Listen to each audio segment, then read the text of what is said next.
اعوذ باللہ من الشیطان الرجیم بسم اللہ الرحمن الرحیم نحمدہ ونصلی ونسلم علی رسولہ الکریم۔ لاسٹ جو ویڈیو تھی اس میں ہم نے سکون ارض کے حوالے سے دو ویڈیوز میں جو بات کی۔ آج جو فائنل چیپٹر ہے اس حوالے سے وہ صرف قرآن مجید فرقان حمید کی آیات کے حوالے سے کہ بحیثیت مسلمان قرآن مجید فرقان حمید جو فرماتا ہے ایک مسلمان کے لیے وہ بیسک سورس آف نالج اور بیسک سورس آف ایمان ہے۔ تو آج جو میں آپ کے سامنے آیات قرآنی پیش کروں گا اور اس کے حوالے سے تفصیلی نکات پیش کروں گا وہ سکون ارض کے حوالے سے ہیں۔ ٹاپک وہی ہے، اس کا فائنل چیپٹر ہے، آج یہ فائنل ہے۔ اس میں تقریباً اس ٹاپک کو ہم نے ایک مختصر وقت میں مکمل کرنے کی کوشش کی ہے۔ تو سب سے پہلے تو میں چند آیات قرآنی پڑھ کے اور اس کا ٹرانسلیشن آپ کو میں بتاؤں گا، اس کے بعد اس کے تفصیلی نکات۔ تو پہلی جو آیت مبارکہ قرآن مجید فرقان حمید میں ہے جس میں اللہ تبارک و تعالیٰ نے ارشاد فرمایا، سورہ فاطر آیت نمبر 41، اللہ تبارک و تعالیٰ ارشاد فرماتا ہے ان اللہ یمسک السماوات والارض ان تزولا ولئن زالتا ان امسکہما من احد من بعدہ انہ کان حلیما غفورا۔ ٹرانسلیشن قرآن مجید فرقان حمید میں اللہ تبارک و تعالیٰ ارشاد فرماتا ہے undoubtedly Allah has withheld the heavens and the earth، اللہ نے زمین اور آسمان کو روکا ہوا ہے، and the earth lest they move، تاکہ ایسا نہ ہو کہ وہ اپنی جگہ سے حرکت کر جائیں۔ if they move، اگر وہ حرکت کر جاتے ہیں، who then might withhold them، تو کون ہے جو انہیں سنبھال سکتا ہے سوائے اللہ کے۔ verily he is all clement and all forgiving۔ دوسری آیت مبارکہ میں اللہ تبارک و تعالیٰ نے ارشاد فرمایا، یہ آیت مبارکہ سورہ طٰہٰ میں آیت نمبر 53 ہے جس میں اللہ تبارک و تعالیٰ ارشاد فرماتا ہے الذی جعل لکم الارض مہدا، اور ایک جگہ مہادہ کا لفظ بھی آیا۔ اللہ تبارک و تعالیٰ ارشاد فرماتا ہے سورہ طٰہٰ آیت number 53، He who made the earth a bed for you، اس نے تمہیں اس کے زمین کو تمہارے لیے مہد بنا دیا۔ تیسری آیت مبارکہ جو قرآن مجید فرقان حمید میں اس حوالے سے ہے، اللہ تبارک و تعالیٰ ارشاد فرماتا ہے سورہ قاف آیت نمبر 7، وَالْأَرْضَ مَدَدْنَاهَا وَأَلْقَيْنَا فِيهَا رَوَاسِيَ، and the earth we have spread it out، اللہ فرماتا ہے ہم نے ارض کو تمہارے لیے پھیلا دیا، and placed therein anchors of mountains، اور پہاڑوں کو اس کا اینکر بنا دیا، یعنی اینکر جیسے کشتی کو روکنے کے لیے ایک جگہ پانی میں اینکر ڈال دیا جاتا ہے، ایک لنگر انداز کر دیا جاتا ہے، بڑے بڑے جہاز رک جاتے ہیں اور وہ پانی میں ہوتے ہوئے بھی ادھر ادھر نہیں ہوتے۔ اسی طرح اللہ تبارک و تعالیٰ نے ارشاد فرمایا کہ ہم نے پہاڑوں کو اینکر بنا دیا زمین کے لیے، سورہ قاف کی آیت نمبر 7 میں۔ اگلی آیت سورہ زلزال آیت نمبر 1 میں اللہ تبارک و تعالیٰ ارشاد فرماتا ہے اذا زلزلت الارض زلزالها and when earth is shaken، اور یاد کرو وہ قیامت کا روز، قیامت کا دن جب زمین کو ہلا دیا جائے گا۔ زلزال کا لفظ آیا، جیسے ان تزولا پہلی آیت مبارکہ میں آیا تھا، تزولا اس کا مادہ وہی ہے زلزال۔ یاد کرو، سوچو کہ وہ وقت کیسا ہوگا قیامت کا کہ جب زمین کو ہلا دیا جائے گا۔ when the earth is shaken as its shaking is appointed، جیسے کہ اس کا ہلایا جانا، سوچو کہ زمین کا ہلایا جانا کیا ہوگا۔ پھر آگے پورے قرآن مجید میں سورہ زلزال میں ہے کہ وَأَخْرَجَتِ الْأَرْضُ أَثْقَالَهَا وَقَالَ الْإِنسَانُ مَا لَهَا، کہ انسان کہے گا یہ زمین کو کیا ہو گیا کہ زمین ہل رہی ہے، اپنے خزانوں کو اگل رہی ہے۔ تو زمین کے ہلایا جانا، اذا زلزلت، جب زمین ہلا دی جائے گی، یعنی مطلب یہ کہ ابھی زمین نہیں ہل رہی، جب ہی رب فرماتا ہے کہ یاد کرو وہ وقت کہ جب قیامت کے دن زمین کو ہلا دیا جائے گا۔ تو یہ آیت نمبر 4 ہوئی سورہ زلزال میں۔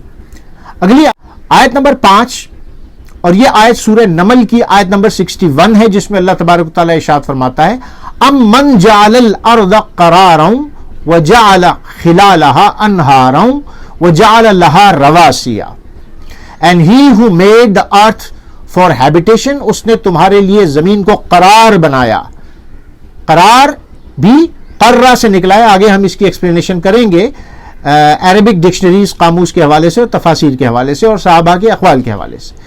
تو اللہ نے تمہارے لیے اس کو ہیبیٹیشن بنایا، and set amidst it streams and made it for it anchors mountain،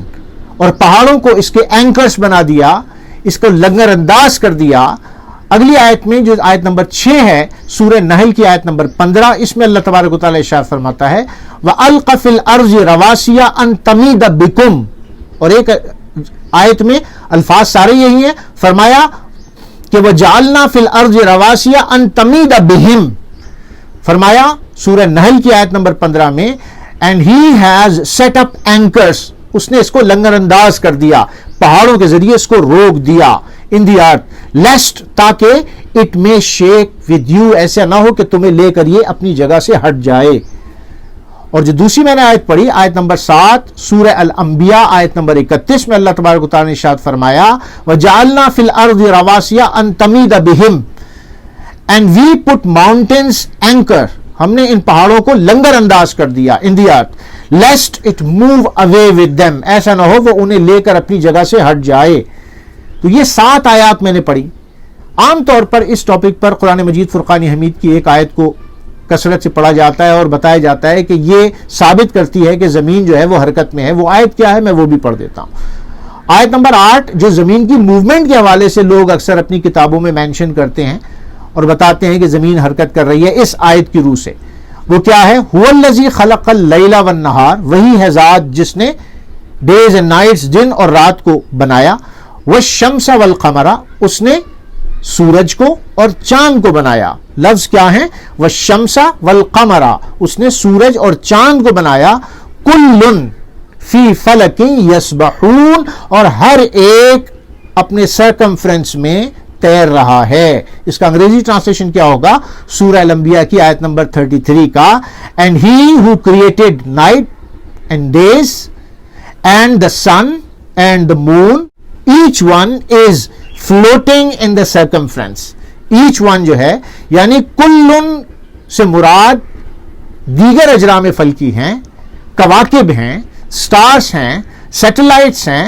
اس میں کہیں قرآن میں زمین کے لیے لفظ استعمال نہیں ہوا۔ یہ تو وہ آیات تھیں جو قرآن مجید فرقان حمید سے لوگ جاننا چاہیں گے اور جاننا چاہتے تھے کہ قرآن میں کہاں ذکر ہے کہ زمین کو روک دیا گیا ہے۔ تو جو پہلی میں نے آپ کے سامنے آیت مبارکہ پڑھی ان اللہ یمسک السماوات والارض، اللہ نے روکے رکھا ہے، روکا ہوا ہے آسمانوں کو اور زمین کو۔ اس کے حوالے سے اعلیٰ حضرت نور اللہ مرقدو کی جو تصنیف جس کا میں نے ذکر کیا تھا، یہ 3rd ڈائمنشن پہ تصنیف اعلیٰ حضرت کی ملتی ہے اور اس کتاب کا نام ہے نزول آیات فرقان بسکون زمین و آسمان۔ زمین اور آسمان کی اسٹیٹک پوزیشن پر قرآن مجید کا جو آیات کا نزول ہوا ہے اس پر اعلیٰ حضرت نے صرف قرآنی آیات سے استدلال کیا ہے، اور آج میں مختصراً آپ کے سامنے وہی پیش کر کے اس کو کنکلوڈ کروں گا۔ بات دراصل یہ ہے کہ اعلیٰ حضرت نور اللہ مرقدہ کے ایک ساتھی تھے جن کا نام تھا محمد علی حاکم صاحب، انہوں نے اعلیٰ حضرت کو ایک خط لکھا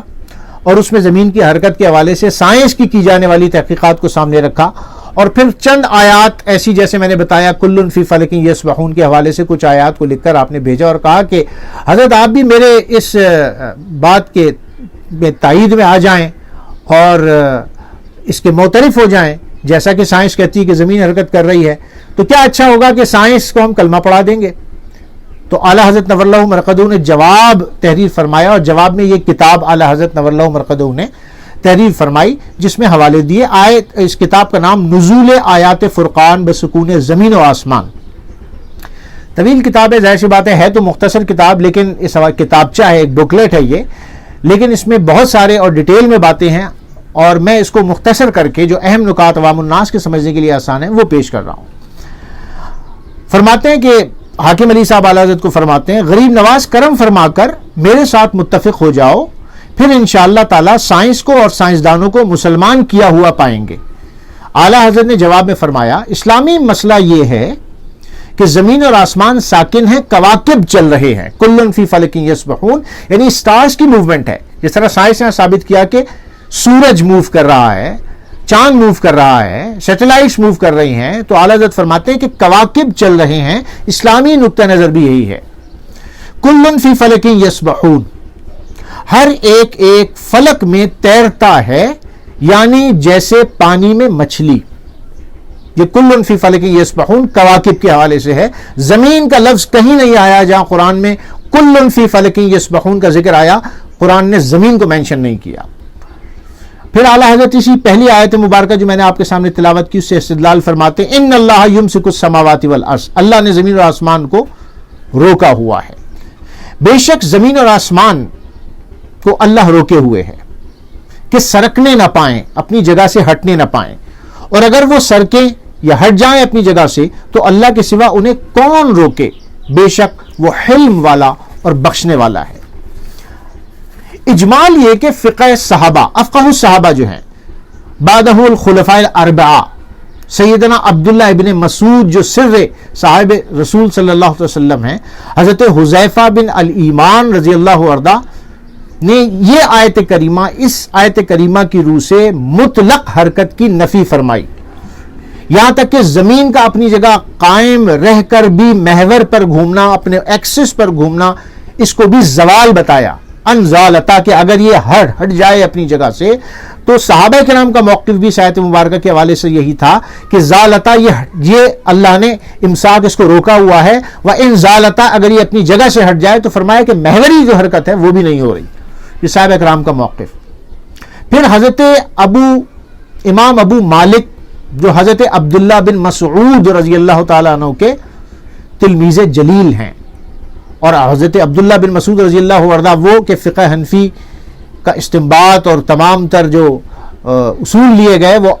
حضرت عبداللہ بن مسعود کی اس میں مرکزی حیثیت ہے.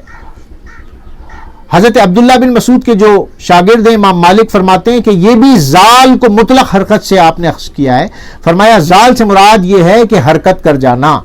وَإِن زَالَتَا اگر یہ دو حرکت کر جائیں زمین اور آسمان تو کون انہیں روکے گا. تو یہاں بھی پتہ چلا کہ زوال کا مطلب حرکت ہے، اپنی جگہ سے ہٹ جانا، سرک جانا. اب دیکھیں علامہ نظام الدین حسن نیشاپوری رحمۃ اللہ تعالی نے تفسیر رغائب القرآن میں اس آیت مبارکہ کی تفسیر فرمائی ہے کہ اللہ تعالیٰ زمین اور آسمان کو روکے ہوئے ہے. نیز غرائب القرآن میں زیر قولہ تعالی کون سی الذی جعل لکم الارض فراشا، اللہ نے زمین کو تمہارے لیے فرش بچھونا بنا دیا. فرماتے ہیں کہ جس نے تمہارے لیے زمین کو بچھونا بنایا، زمین کو بچھونا بنانا اس وقت تک تام نہیں ہوتا، یعنی ممکن نہیں ہوتا، مکمل نہیں ہوتا جب تک کہ وہ ساکن نہ ہو. لہٰذا اسی آیت کے نیچے تفسیر کبیر میں امام فخر الدین الرازی تفسیر کبیر میں طویل تفسیر آپ کی، جامع تفسیر آپ کی، ارشاد فرماتے ہیں کہ جان لے کہ زمین کا بچھونا ہونا اس کے ساکن ہونے کے ساتھ مشروط ہے، یعنی بچھونا ہو نہیں سکتا جب تک کہ وہ ساکن نہ ہو. لہٰذا زمین نہ تو حرکت مستدیرہ کے ساتھ اور نہ ہی اس کی حرکت مستقیمہ کے ساتھ ثابت ہے. زمین کی حرکت نہ تو وہ اپنے سرکمفرنس پہ، نہ تو اپنے محور پہ گردش کر رہی ہے، اور نہ وہ سیدھی کسی سمت میں آربیٹل موومنٹ اس کی ہے. اس کا ساکن ہونا محض اللہ تعالیٰ کی قدرت اور اختیار سے ہے. امام فخر الدین الرازی رحمۃ اللہ تعالیٰ نے ارشاد فرمایا زوال کے معنی سرکنا یا ہٹنا کے ہیں، اپنی جگہ سے ہٹ جانا. اور کل ما تحرک او تغیر، ہر وہ چیز جو حرکت کر دے اور ہٹ جائے وہ زوال کے معنی میں آ جاتی ہے، زال کے معنی میں آ جاتی ہے. تاج العروش میں ہے کہ اس کا زوال زائل ہوا یعنی حرکت ختم ہو گئی. کسی چیز کا زوال اور زائل جب ختم ہوتا ہے تو اس کی حرکت ختم ہو جاتی ہے. یعنی جب اللہ فرماتا ہے کہ ہم نے اس کو پہاڑوں سے روک دیا تاکہ اس میں زوال یا زائل نہ ہو، یہ تو اس کا مطلب یہ ہے کہ وہ ساکن ہو گئی اور ہم نے اس کو اسٹیٹک بنا دیا. دیکھو زال بمعنی حرکت ہے، اور قرآن نے آسمان و زمین کے حوالے سے اس کی نفی فرمائی، تو حرکت زمین اور آسمان دونوں اس میں باطل ہو گئیں. اللہ تعالیٰ فرماتا ہے وَلَكُمْ فِيهَا مُسْتَقَرًّا وَمَتَاعٌ إِلَىٰ حِينٍ. مستقر قرہ اس کا جو ہے وہ روٹ ہے،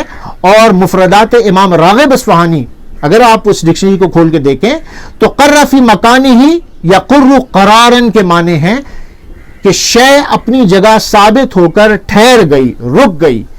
قرہ بالمکان کے معنی کیا ہوئے؟ ٹھہرنا، ساکن ہونا، جیسا کہ استقرار کے معنی بھی ہے.